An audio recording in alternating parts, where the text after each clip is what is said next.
क्या बना रही हो भाग्यवान? ज्यादा कुछ नहीं जी, बस दाल चावल है। हैं? मैं मान ही नहीं सकता। बताओ ना क्या क्या बनाया। सच में दाल चावल ही बना रही हूँ। आशा की बात सुनकर उनके पति जीवन मुस्कुरा दिए और रसोई से चले गए। थोड़ी देर बाद आशा एक के बाद एक बर्तन रसोई से लाने लगी और फिर, कहाँ हो सब, जल्दी आओ। पापा जी आ जाओ, माँ बुला रही है। हाँ हाँ बस आ गया। माँ आज खाने में क्या बनाए? सिर्फ दाल चावल ही कहे थे तेरी माँ ने। हैं? पर इतने सारे बर्तनों में क्या सिर्फ दाल चावल है? अरे नहीं, वो मुझे लगा कि सादे दाल चावल कौन ही खाएगा, तो थोड़ी सी सब्जी भी बना ली। भरवा बैगन और कह रही हो थोड़ी सी सब्जी? अरे वाह, पापड़ भी तो है। हाँ मतलब, अब दाल चावल के साथ करारे पापड़ तो अच्छे ही लगते हैं ना। बस हो गया या और कुछ भी है? नहीं नहीं, हो गया बस। पापा ये देखो, सूजी का हलवा भी बनाया माँ ने। हाँ बेटा, पर वो कोई बड़ी चीज नहीं है। ये दाल चावल खाने के बाद कुछ मीठा भी तो बनता ही है ना आशा? अब ज्यादा मजाक मत बनाइए। एक तो बढ़िया बढ़िया खाना बना रही हूँ, ऊपर से आप दोनों मेरा मजाक बना रहे हैं। नहीं माँ, ऐसा क्यों सोच रही हो आप? तू चुप कर। जब तेरी बीवी आएगी ना, तब देखूंगी कि कितने 56 भोग बनाकर खिलाती है तुझे। कहीं ऐसा ना हो कि तुझे घास फूस पर ही जिंदा रहना पड़े। ये क्या खाती रहती हो तुम लोग? अरे सैलेड खाया करो। पता है सैलेड मतलब लो कैलोरी और एनर्जी फुल। अपनी सहेलियों को नसीहत देते हुए कनिका ने कहा। पतली दुबली कनिका को फिटनेस से बहुत प्यार था। अच्छे लाइफस्टाइल की वजह से वो बहुत ही आकर्षक और सुंदर दिखती थी। उधर आशा के घर में, अरे कहाँ जा रहे हो? मेरा हो गया भाई, हाथ धोने जा रहा हूँ। ये हलवा तो खाते जाओ। ओ शिट, मैं तो भूल ही गया था कि हलवा भी है। सुनो ना, पेट में बिल्कुल जगह नहीं है। तुम दोनों खा लो और मेरे लिए थोड़ा बचा कर रख देना, मैं बाद में खा लूंगा। अच्छा? ऐसा है जी, या तो अभी खाओ या फिर भूल जाओ, बाद में नहीं मिलने वाला कुछ भी। लाओ भाग्यवान, खा लेता हूँ, बस तुम खुश रहो। पापा आपको माँ को देखकर लग रहा है क्या कि वो किसी एंगल से दुखी है? रुक, तुझे अभी खाना खिलाया है ना, अब मार खिलाती हूँ। एक तरफ आदर्श और जीवन आशा को छेड़ रहे थे, तो दूसरी तरफ कॉलेज में कनिका अपनी सहेलियों के साथ पार्क में बैठी बातें कर रही थी। आशा और कनिका एक दूसरे से बिल्कुल अलग, लेकिन किस्मत इन्हें एक ही छत के नीचे लाने वाली थी। कुछ महीनों बाद कनिका की शादी आशा के बेटे आदर्श से हो गई और कनिका बहू बनकर आशा के घर चली आई। और फिर, हे भगवान आदर्श, कितनी बार कहा है तुझे कि रात में छत का दरवाजा याद से बंद कर दिया कर, पर तू सुनता नहीं है ना। देख, आज फिर खुला छोड़ दिया तूने दरवाजा। आशा छत पर अचार डालने के लिए थाली लेकर जाती, लेकिन गुस्से में वो थाली लेकर आदर्श के कमरे की तरफ बढ़ी। अपनी शामत देखकर आदर्श झट से उठा और वहां से भाग निकला। तभी ऊपर गया और वहां खड़ी कनिका के पीछे छिप गया। क्या कर रही हो भाग्यवान? बहू की आरती उतारने के लिए थाली ले आई? आरती नहीं उतारूंगी, आदर्श के बच्चे का भूत उतारूंगी आज मैं। अरे रुक जाओ जी, उसकी पत्नी के सामने ही उसकी धुलाई कर दोगे क्या? है? अरे शादी हो गई है उसकी अब। शादी की बात सुनते ही आशा एकदम से रुक गई। उसके तेवर एकदम से ढीले हो गए। उसने लंबी सांस ली और प्यार से पूछा, तुम इतनी सुबह सुबह यहाँ क्या कर रही हो कनिका? चांद देखने आई होगी माँ। तू चुप रहेगा कि नहीं, वरना भगा भगा कर मारूंगी। वो तो भाग लेगा भाग्यवान, तुम अपना हिसाब देख लो। आप तो चुप ही रहो जी। जब देखो तब दोनों बाप बेटे बस मेरा मजाक ही बनाते रहते हैं। आशा की बात सुनकर जीवन और आदर्श हंसने लगे, तो कनिका की भी हंसी छूट गई। कनिका को ये देखकर अच्छा लगा कि उसके ससुराल में हंसी मजाक का माहौल था, पर वो अपनी सास का मोटापा देखकर जरूर चिंतित थी। फिर अगले दिन, बहू कल तुम्हारी पहली रसोई है। आदर्श के ताऊजी और उनका पूरा परिवार आएगा, वो इसी शहर में रहते हैं। ये तो अच्छी बात है मम्मी जी। तुम भी देख लेना अपनी ताई सास और उसकी बेटी को। अरे वाह, खुशी भी आ रही है क्या? हाँ, पर देख लेना, थोड़ा कम ही बात करना, उसी में भलाई है। कनिका को आशा की बात समझ नहीं आई, लेकिन उसने दोबारा पूछने की हिम्मत भी नहीं की। आशा ने बढ़िया बढ़िया खाना खाया और फिर सबने साथ बैठकर खाया, लेकिन कनिका को इतना सारा खाना देखकर ही चक्कर आ रहे थे। क्या हुआ कनिका, कुछ खा क्यों नहीं रही हो? मम्मी जी, वो मैं सैलेड खाती हूँ इस वक्त। हाँ तो रखा तो है, खीरा है, टमाटर है, प्याज है, और कुछ चाहिए तो बताओ। अरे माँ, वो कह रही है कि वो सिर्फ सलाद ही खाती है। हैं? क्यों भाई, कोई मन्नत वन्नत रखी है क्या? हाँ, जीवन भर पतले रहने और मोटे लोगों से दूर रहने की। देखो जी, चुपचाप खाना खा लो वरना। मम्मी जी, जब सब आपको इतना छेड़ते हैं तो आप पतली क्यों नहीं हो जाती? कहाँ से हो जाऊं? ये दोनों फरमाइशें करते रहते हैं। कभी कहते हैं भरवा बैंगन बना दो, कभी कहते हैं पापड़ बना दो। अब बताओ कैसे पतली हो जाऊं मैं? आशा की बात सुनकर आदर्श और जीवन का मुंह खुला का खुला रह गया। आशा ने एक झटके में उन दोनों को ही मेन विलेन जो बना दिया था। हालांकि कनिका समझ गई थी कि आशा ने अपनी कमजोरी कहने की बजाय अपने पति और बेटे पर ही ठीकरा फोड़ दिया था। फिर अगले दिन जब आशा की जेठानी और उसकी बेटी खुशी घर आए तब, बनी जी क्या खाएंगे आप? बहू कुछ भी बना लो, बस ज्यादा ऑयली ना हो। क्या है ना, मोटी औरतें मुझे अच्छी नहीं लगती। हाँ सही बात है मम्मी। देखो ना अभी तो भाभी कितनी स्लिम ट्रिम है, लेकिन मुझे चाची पर पूरा भरोसा है, वो इन्हें भी अपनी जैसी बना ही लेंगी। उन दोनों की बातें सुनकर कनिका समझ गई थी कि आखिर क्यों आशा को वो दोनों पसंद नहीं थी। पर ना तो आशा ने कोई जवाब दिया और ना ही कनिका ने कुछ कहा। फिर खाना खाने के बाद, अरे हाँ आशा, मैं तो बताना ही भूल गई, अपनी खुशी की शादी तय हो गई है। अरे वाह भाभी, कब? बात तो पक्की हो गई है, पर शादी 6 महीने बाद ही करूंगी चाची। मेरा कोर्स चल रहा है ना, तो एग्जाम के बाद। ये तो बहुत अच्छी बात है। बड़ी खुशी हुई जानकर कि तेरी शादी तय हो गई है। हम जरूर आएंगे। हाँ आना तो पड़ेगा, लेकिन तुम जरा अपना ख्याल रखना। क्यों भाभी, क्या हुआ? ज्यादा खुशी में और मत भूल जाना, वरना फोटो नहीं खिंच पाएगी हम सबकी।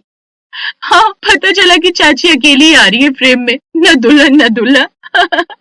बहू तू तो इतनी पतली दुबली है, कुछ सिखा अपनी सास को। देखना अदरक हुई जा रही है, कहीं से भी फूल रही है।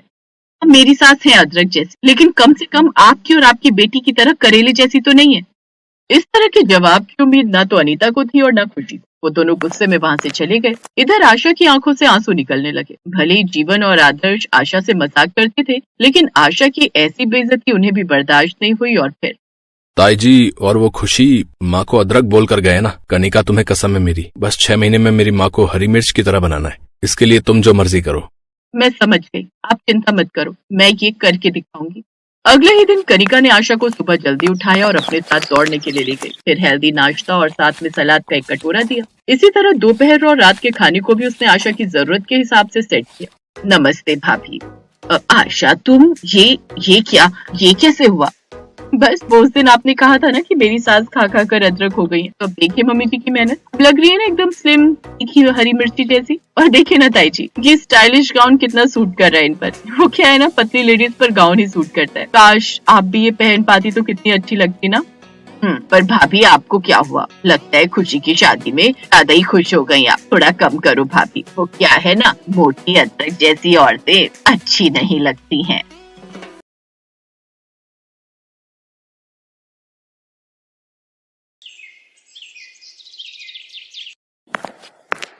माँ खाना बन गया क्या? नहीं अभी थोड़ी देर और, जब बन जाएगा तब बुला लूंगी। माँ वैसे आज क्या बना रही हो? आलू और प्याज की सब्जी और रोटी। क्या माँ, जब देखो आलू आलू, आप कुछ और क्यों नहीं बनाती हो? कभी पनीर वनीर भी बना लिया करो। आहा, जानता है पनीर कितना महंगा आता है। चुपचाप आलू खा, सबसे सस्ता आलू ही है इस टाइम। अरे माँ, पर कभी कभार तो कुछ और बना लिया करो ना। अरे बेटा, 2 पैसे जोड़ना सीख, आगे काम आएंगे। ललिता की बात सुनकर उसका बेटा राम वहाँ से गुस्से में निकल जाता है। ये कहानी एक ऐसे परिवार की है जो बहुत ही लालची और भुक्खड़ था।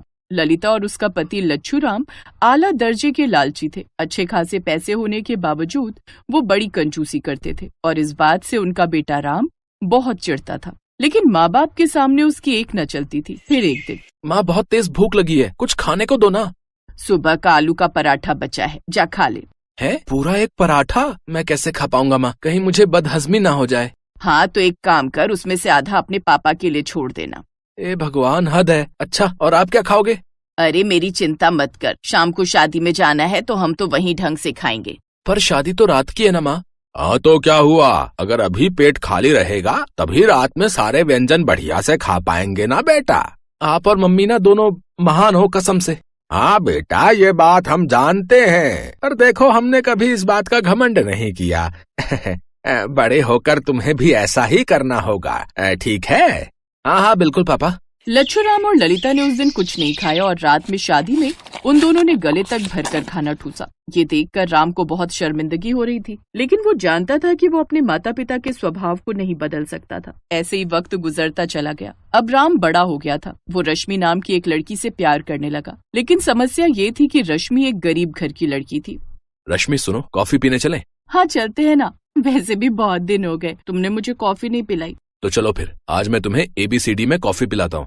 अरे वाह, चलो ना, मुझे भी टेस्ट करनी है कि ABCD की कॉफी कैसी होती है। राम रश्मि को लेकर मशहूर कॉफी शॉप ABCD गया। वो दोनों एक दूसरे का हाथ पकड़कर बातें कर रहे थे। तभी राम ने शॉप के बाहर देखा जहाँ उसके पापा और मम्मी कंधों पर बड़े बड़े थैले टांग कर चल रहे थे। पापा मम्मी यहाँ क्या कर रहे हैं? हे भगवान, अगर इन्होंने मुझे यहाँ बैठे देख लिया तो मेरी खैर नहीं। क्या करूँ, अब कहाँ जाऊँ? अपने पापा और मम्मी को देखकर राम वहीं टेबल के नीचे कुछ ढूंढने का बहाना करके छुप गया। उधर रश्मि ने ललिता और लच्छू राम को पहचान लिया। राम, देखो तुम्हारे मम्मी पापा, देखो ना, ऊपर आओ। रश्मि, उन्हें ही देखकर मैं नीचे छिपाऊं? अगर उन्होंने मुझे इतनी महंगी कॉफी शॉप में देख लिया ना तो मेरी खैर नहीं। क्यों, ऐसा क्यों कह रहे हो? उन्हें भी बुला लो ना, देखो बाहर कितनी धूप हो रही है। अरे देवी, अगर वो यहाँ आ गए ना तो आज ही मेरा वध कर देंगे। तुम चुपचाप बैठी रहो। ललिता और लच्छू राम के जाने के बाद राम टेबल के नीचे से बाहर आया और फिर उसने रश्मि को सारी बात बताई। ये सुनकर रश्मि टेंशन में आ गई। क्या हुआ रश्मि, क्या सोचने लगी? मैं सोच रही हूँ कि अगर आंटी और अंकल इतने लालची और कंजूस हैं, तो फिर वो तुम्हारी शादी मुझसे कैसे कराएंगे? यही तो मैं भी दिन रात सोचता रहता हूँ, पर तुम चिंता मत करो, शादी तो मैं तुम्हीं से करूंगा।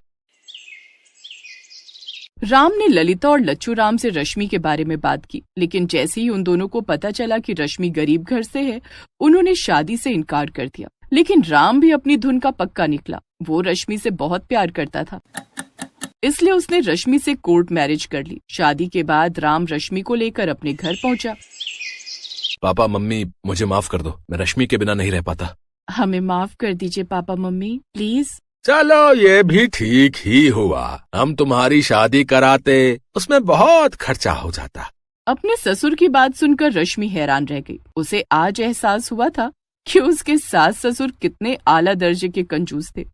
ललिता और लच्छू राम ने रश्मि को अपना तो लिया था, लेकिन उन दोनों के मन में दहेज न मिल पाने का बहुत मलाल था। इसीलिए ललिता और लच्छू राम रश्मि को नीचा दिखाने की कोशिश करते रहते।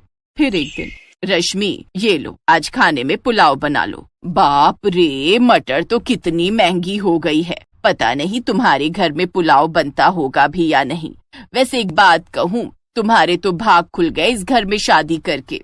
ललिता की ये बात सुनकर रश्मि और राम दोनों को बहुत बुरा लगा, लेकिन वो दोनों उस वक्त खून का घूंट पीकर रह गए। रश्मि को लगा था कि धीरे धीरे ललिता सुधर जाएगी, लेकिन ललिता के दिमाग में तो कुछ और ही पक रहा था। अगले दिन, अरे राम बेटा, एक बात करनी थी तुमसे। हाँ माँ, कहो ना। वो जो शिव टूर और ट्रेवल्स वाले हैं ना बाजार में, हाँ, उन्होंने कोई ऑफर निकाला है। वो तीर्थ यात्रा पर नेपाल ले जा रहे हैं। पैसे भी ठीक हैं, तो तेरे पापा और मैं सोच रहे थे कि हम लोग भगवान के दर्शन कराएं। अब अच्छी बात है ना माँ, आपने अच्छा सोचा है, पर माँ अभी कुछ दिन रुक जाओ, मेरी तनख्वाह आ जाने दो, फिर आप दोनों चले जाना। अरे तब तक तो उनका ऑफर खत्म हो जाएगा। माँ अभी तो मेरे पास इतने पैसे नहीं है। अरे तू एक काम करना, रश्मि के पापा से उधार मांग ले, दोनों घर एक ही तो हैं। ठीक कह रही हूँ ना मैं? राम ने दुखी मन से हाँ कर दी, लेकिन वो समझ गया था कि ललिता अब क्या खेल रही थी। उधर किसी तरह से रश्मि के पापा ने पैसे इकट्ठे करके राम को दे दिए, लेकिन अभी तो ललिता का खेल शुरू हुआ था। नेपाल से वापस लौटने के बाद ललिता किसी न किसी बहाने से रश्मि के पापा के सामने पैसों की मांग रखने लगी। अरे तो क्या हुआ, दोनों घर एक ही तो है ना? जी मम्मी जी, आप ठीक कह रही हैं। ऐसे ही वक्त बीतता गया। एक दिन रश्मि ने घर में सबके लिए बिरयानी बनाई, जो सभी लोगों को बहुत पसंद आई। तभी बिरयानी खाते हुए, अरे वाह बहू, बहुत अच्छी बिरयानी बनाई है, कहाँ से सीखी? माँ ने सिखाई है मम्मी जी। क्या बात है, क्या बात है। अच्छा, वैसे कभी तुम्हारे माता पिता ने हमको खाने पर नहीं बुलाया। एक काम करो, उनसे कहो कि हम इस संडे सब लोग उनके घर आ रहे हैं, उनके हाथों की बिरयानी खाने। और उनसे कहना कि बढ़िया से बिरयानी बनाए, बादाम काजू डालकर। जी मम्मी जी। ललिता की बात सुनकर रश्मि बहुत टेंशन में आ गई। वो जानती थी कि पैसे देकर उसके पापा के पास ज्यादा पैसे नहीं बचे थे। ऐसे में पूरे ससुराल की बिरयानी दावत करना उसके पापा के लिए बहुत भारी था। वो इस समस्या से निकलने का उपाय ढूंढने लगी। और फिर जब संडे आया तो सारे लोग रश्मि के घर पहुंच गए। उन्होंने देखा कि खाने के लिए बहुत ही शानदार बिरयानी रखी थी, जिसमें काजू किशमिश बादाम भरे हुए थे। ये देखकर भुक्खड़ ललिता और लच्छू राम की खुशी का ठिकाना नहीं रहा। लीजिए मम्मी जी, मेरी माँ के हाथ की बिरयानी खाकर देखिए, हाँ हाँ, क्यों नहीं, समधन जी ने इतनी अच्छी बिरयानी बनाई है तो फिर तो हम पेट भर कर खाएंगे। लच्छू राम और ललिता बिरयानी पर टूट पड़े। उन्होंने पेट भरकर बिरयानी खाई, लेकिन फिर भी काफी सारी बिरयानी बच गई। एक काम करते हैं मम्मी जी, बची हुई बिरयानी साथ ले चलते हैं, घर में आराम से खाएंगे। हाँ हाँ, बढ़िया आइडिया है, ले चलो। राम ये सब देखकर बहुत दुखी था, लेकिन रश्मि के चेहरे पर कोई चिंता नहीं थी। अगले दिन रसोई में ललिता जोर से चीखी, रश्मि, ओ रश्मि, ये सारे बासमती चावल कहाँ गए और काजू बादाम भी दिखाई नहीं दे रहे? हाँ, वो सब तो कल मैं अपने साथ ले गई थी मम्मी जी। उन्हीं चावलों और ड्राई फ्रूट से तो माँ ने बिरयानी बनाई थी। वो क्या है ना, उनके पास पैसे नहीं थे तो मैं सब कुछ यहाँ से ले गई थी। और वैसे भी दोनों घर तो एक ही है ना मम्मी जी। इस बार ललिता को मुंह तोड़ जवाब मिला था और कहने के लिए उसके पास कुछ नहीं था। और रसोई के दरवाजे पर खड़ा राम अपनी बीवी की समझदारी पर मंद मंद मुस्कुरा रहा था।